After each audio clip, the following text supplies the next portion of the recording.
Assalamualaikum warahmatullahi wabarakatuh. Ketemu lagi di Review Channel. Jangan lupa di subscribe teman-teman. Nah, ini video lanjutan sebenarnya. Tadi kan karena durasi terlalu panjang, teman-teman takut bosan kita potong. Kalau tadi video sebelum tentang penelitian, kadang kita bicara tentang hibah PKM. Penerimaan proposal pengabdian masyarakat hibah Kementerian Dikbudristek. Nah, kita mau tanya, kalau nggak salah itu saya tahunya sih ada 3 skema ya, ada pemberdayaan masyarakat, berbasis masyarakat, pemberdayaan berbasis wilayah, pemberdayaan berbasis kewirausahaan. Nah, nanti itu masing-masing kategori itu ada skema masing-masing. Nanti kita akan tanya-tanya sama ini. Irnin Agustinadri Astuti. Nggak tahu lah ya. Nah, alhamdulillahnya tahun kemarin kita berdua lolos skema PKM ya. PKM masyarakat. PKM jadi pengabdian program kemitraan masyarakat. Ya, pemberdayaan masyarakat ya namanya sekarang ya. Dulu program namanya program kemitraan masyarakat, sekarang pemberdayaan kemitraan masyarakat. Terus saya lolosnya di itu, mitranya di Citorek. Nah, dulu kita mengusulkan 2 langsung ya, 2 proposal PKM. Jadi Pak Yoga sebagai ketua, saya sebagai anggota, kemudian kita bertukar, saya sebagai ketua, anggota Pak Yoga. Ya, kemudian kita mau ngajak teman kita ya, ada Pak Syahid dan ada Bu Efri dari biologi. Kita aja. Nah, alhamdulillah dua-duanya lolos. Nah, Dan makanya teman-teman gitu. Jangan sampai kita bikin satu proposal aja gitu. Siapa tahu kita belum rezeki di proposal yang A, tapi kita rezeki di proposal yang B. Kalau dua-duanya lolos ya alhamdulillah gitu kan. Sama di penelitian juga, jadi optimalkan semaksimal mungkin.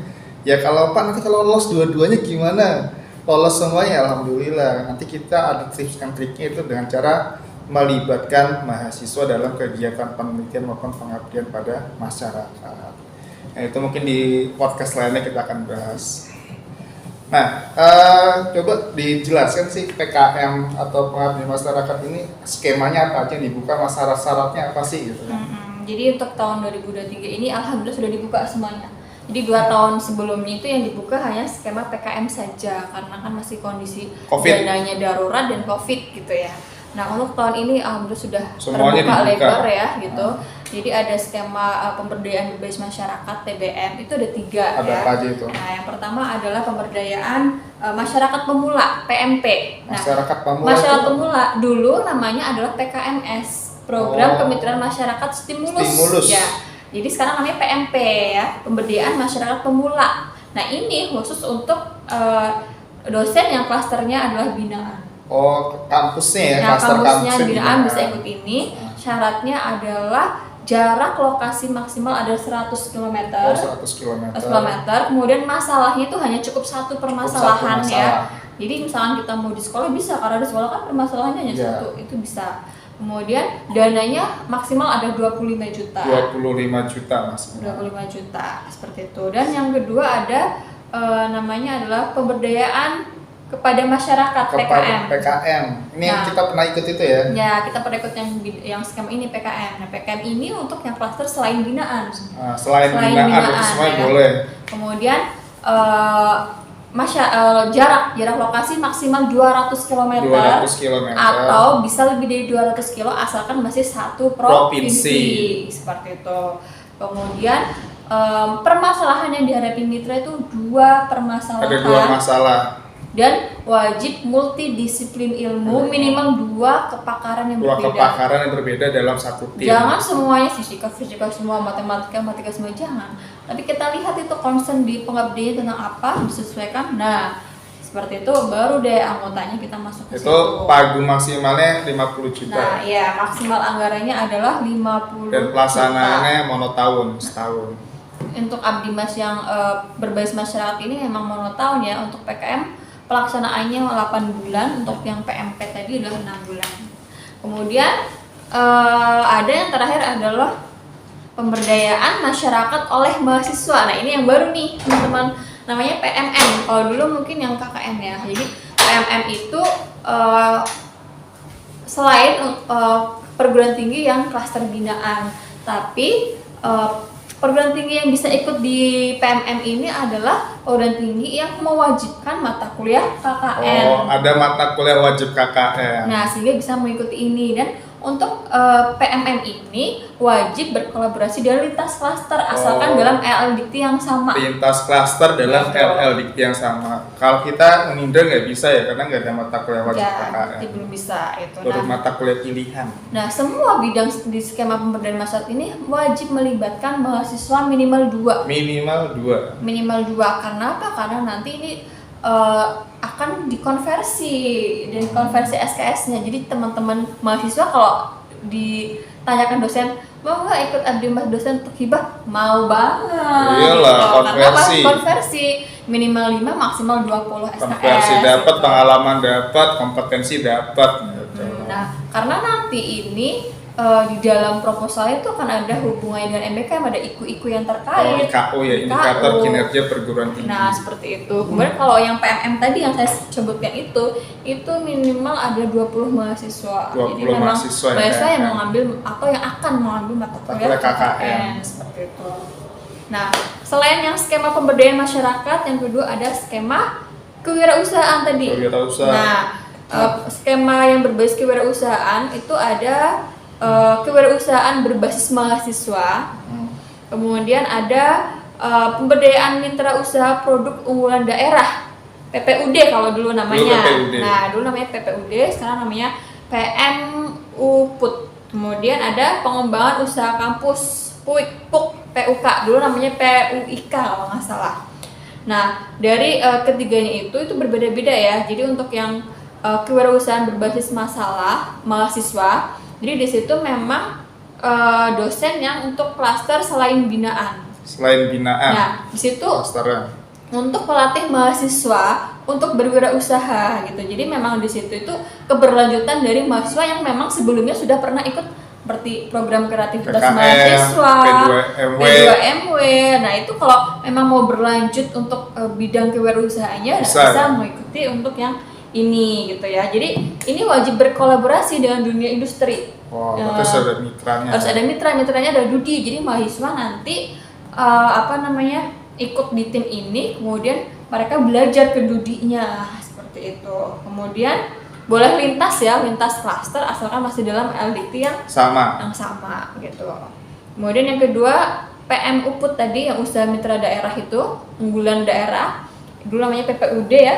Dulu Unindra ada 2 ya yang lolos. Ada dulu itu unggulan 3 daerahnya tahun ya. kerupuk kuning yang buat pecel asinan itu kan nggak ada mereknya, itu di branding, itu lolos waktu itu Unindra. Dulu sampai 3 tahun. 3 tahun waktu itu pendanaan. Sama wayang golek kalau salah, saya lupa. Jadi kalau yang untuk PMUPUT ini selain klaster binaan, jadi kalau misalnya teman-teman punya kenalan atau daerahnya itu berpotensi mereka punya keunggulan produk. Nah, mereka itu ada makanan khas gitu, tapi belum terkenal, gitu, belum banyak yang kenal. Bisa nanti diikutkan di program ini sebagai mitranya. Tapi untuk yang program ini memang sepertinya ada ini ya, ada kolaborasi dengan Pemda, pemerintah setempat. Jadi harus ada dana dari daerah tersebut. Kemudian ada pengembangan usaha kampus PUK ya, dulu namanya PUIK kalau nggak salah itu. Nah, di sini juga selain klaster binaan, nah di sini kolaborasi juga sama dengan dunia industri. Bagaimana kampus ini menunjang otonomi kampus melalui ini kesempatan dari pengalaman kerja mahasiswa. Jadi nanti memang mahasiswa kita kolaborasikan ke dalam dunia industri tersebut. Itu sama juga ya. Kalau yang berbasis wilayah apa aja? Nah, kemudian ada berbasis wilayah. Nah, berbasis wilayah itu ada 2. Yang pertama adalah desa mitra, desa binaan ya namanya ya. Lupa PDM namanya. Sekarang pemberdayaan desa binaan, PDB. Kemudian yang kedua adalah pemberdayaan wilayah. Nah, kalau ini boleh lebih dari 200 km. 200 km, tapi syaratnya ada kampus mitra, masalah ya. Nah, kalau untuk yang pemberdayaan wilayah itu boleh 200 km asalkan di wilayah tersebut itu ada kampus yang dekat. Jadi nanti kita kerjasama dengan kampus tersebut. Jadi anggotanya itu ada 4, misalkan 3 dari anggota pengusul dan yang 1 anggotanya dari kampus tersebut yang dekat dengan lokasi mitranya. Itu untuk program wilayah.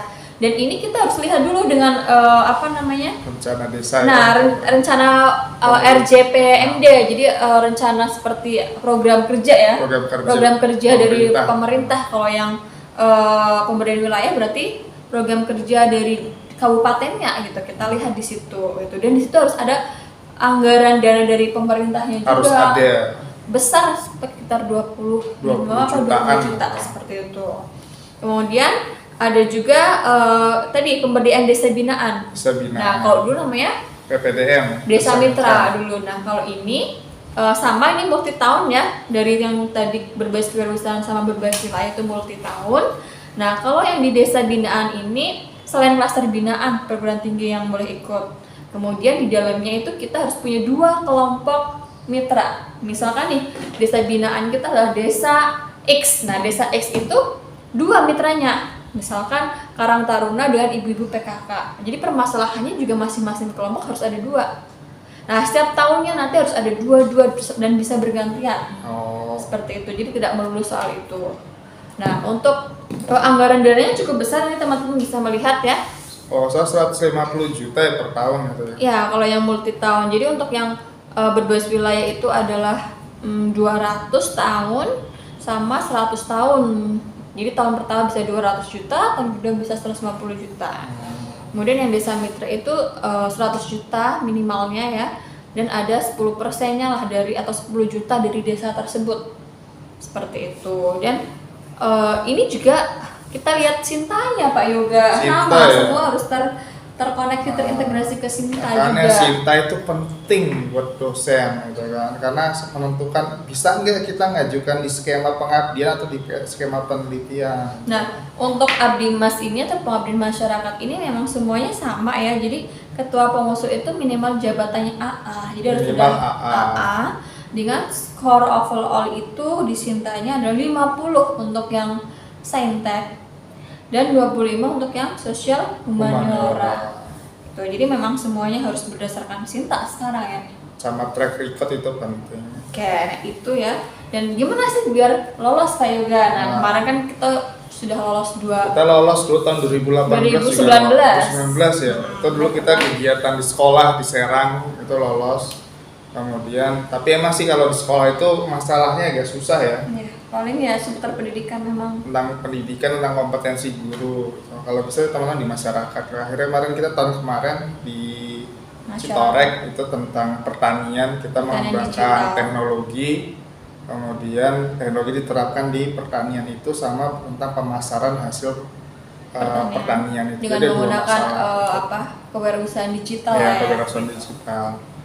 Nah, itu kalau yang kemarin di mana Citorek di Banten. Nah, kemarin di Pulau Kami juga sama tentang smart hidroponik ya. Ya, jadi kita menerapkan teknologi sensor gitu dengan di hidroponiknya di sana. Kebetulan di Pulau Kami sudah punya hidroponik. Nah, kita membantu tuh dalam untuk efisiensi dalam pengolahan hidroponik itu menggunakan IoT tersebut, sensor juga. Untuk mengoptimalisasi hasil pertanian itu kangkung ya. Namanya dipasarkan juga. Jadi seperti itulah masalah-masalah. Nih, yang sering teman-teman nggak lolos yang pertama salah kamar. Salah kamar gimana? Kita klasternya misalkan binaan, tapi kita ikutnya yang PKM. Nggak lolos seperti itu yang pertama. Yang kedua, ingat yang namanya Abdimas merupakan luaran dari penelitian. Hasil dari penelitian. Jadi memang awalnya kita harus meneliti dulu gitu, meneliti, kita mengkaji. Nah, baru hasil dari penelitian itu kita intinya diseminasikan. Kita diseminasi ke masyarakat yang menjadi Abdimas itu atau PKM. Makanya harus ada ketika kita membuat pengabdian itu rekam jejak tentang apa yang akan kita terapkan ini harus ada gitu, hasil risetnya. Nah, itu salah satunya. Nah, kebanyakan nggak ada gitu, nggak ada rekam jejaknya. Apa yang mau kita abdimaskan, kita belum pernah meneliti tentang itu. Nah, itu akan diragukan oleh reviewer. Nah, orang rekam jejaknya aja belum ada kok mau melakukan abdimas tentang ini, kan diragukan gitu. Makanya kita harus punya rekam jejak atau hasil penelitian tentang apa yang mau kita berdayakan ke masyarakat gitu. Contohnya seperti yang smart optimalisasi smart yang di pertanian ya. Nah, sebelumnya kita udah pernah membuat tentang smart garden prototipe smart garden, oh caranya gini, oh membuat alat untuk pengukuran suhu, Ada juga. ada penelitiannya gitu. Nah dari situlah yang kita terapkan ke masyarakat. Jadi usahakan teman-teman ya yang mau mengajukan pengabdian masyarakat ini sudah merupakan hasil penelitian. Gitu. Karena nanti di isian proposalnya kita harus menceritakan di situ, gitu. Kita harus menceritakan itu hasil penelitian apa yang dihubungkan ke dalam pengabdian masyarakat yang kita usulkan, kita harus bercerita di situ. Gitu. Ya pokoknya seperti itu lah. Sama faktor lainnya keberuntungan seperti itu. Keberuntungan, kemudian bagaimana kita di workshop sebelumnya pernah kita sharing ya, bagaimana sih membuat proposal agar bisa dibaca oleh reviewer dan menarik gitu. Itu sudah pernah kita. Jadi kalau teman-teman pengen minta proposal kita ya boleh by email tanya, nanti kita akan kirimkan contoh. Kita juga dapat dari teman kita dari Semarang ya kan. Terima kasih Pak Bukhori ya sudah berbagi ilmunya. Nanti kita gak akan pelit ilmu, kita akan berikan contoh lagi buat yang membutuhkan. Nah ini makanya yang tadi saya bilang isi proposalnya itu harus sesuai apa yang ada di template. Yang di template suruh menuliskan misalkan nih pendahuluan, latar belakang kita tulis di proposal, kita tulis yang ada IKU ya. Kalau nggak salah yang terbaru tahun kemarin sama tahun ini kita hubungan ke IKU, kita tulis di situ. Apa hubungannya pengabdian masyarakat kita dengan IKU di kampus kita tulis. Kemudian bagaimana solusi dan permasalahannya kita tulis. Jadi intinya kita harus nurut dengan template-nya. Ada batasan-batasannya yang perlu kita tulis, kita harus nurut. Iya, jangan sampai kita bikin proposal udah bagus-bagus nggak sesuai template, ya belum dibaca aja udah disingkirkan sama reviewer. Udah nggak sesuai template nih, ya padahal bagus isinya gitu. Tapi ya karena kita nggak sesuai template. Kemudian yang paling mahal adalah idenya itu juga, makanya kadang-kadang kalau teman-teman lagi mikir, lagi di jalan ketemu ide itu dicatat serius, jangan diinget, nanti nggak bakal inget, pasti lupa. Dicatat, kamu kirim ke WA ke siapa gitu, nanti kita searching judul-judul riset atau penelitian itu. Dan jangan judul-judul abdimus itu yang sudah keterulangan topik. Iya. Misalkan nih kan memang pengelolaan sampah ya, itu udah sering sekali. Nah kita bikin pengolahan sampah secara yang kekinian tuh bagaimana, atau kita integrasikan ke teknologi. Nah contohnya seperti itu. Jadi jangan sampai yang sudah biasanya atau keterulangan topik gitu, tapi cari yang ada inovasinya. Itu salah satu poinnya juga untuk proposal kita untuk lolos didanai oleh kementerian. Ini itu aja ya teman-teman ya. Itu aja yang bisa kita sharing. Kalau teman-teman ingin bertanya bisa silahkan komentar di video ini, atau bisa juga ke email irnin.agustina@gmail.com. nanti kita bisa sharing, atau bisa datang aja ke kampus kami ke Unindra. Kita terbuka kok, kita sharing ilmu, kita nggak tutup-tutupin. Nanti bagaimana cara mengorientasi Pak, kalau kita lolos 2 penelitian 2 aktivitas dalam setahun, gimana caranya ya, nanti mudah-mudahan kita akan bagi cara semuanya. Oke, itu aja teman-teman untuk video tentang pengabdian masyarakat ini. Nanti jangan lupa untuk di like, di share, di komen, dan subscribe sebagai dukungan agar channel review channel ini tembus 10.000 subscriber. Sekarang kita baru 8.000 subscriber ya. Tembus sampai 10.000 lah, bismillah. Target kita bulan puasa ini tembus sampai 10.000 subscriber. Terima kasih sudah menonton, jangan lupa like, komen, dan subscribe. Akhir kata, wassalamualaikum warahmatullahi wabarakatuh. Bye-bye.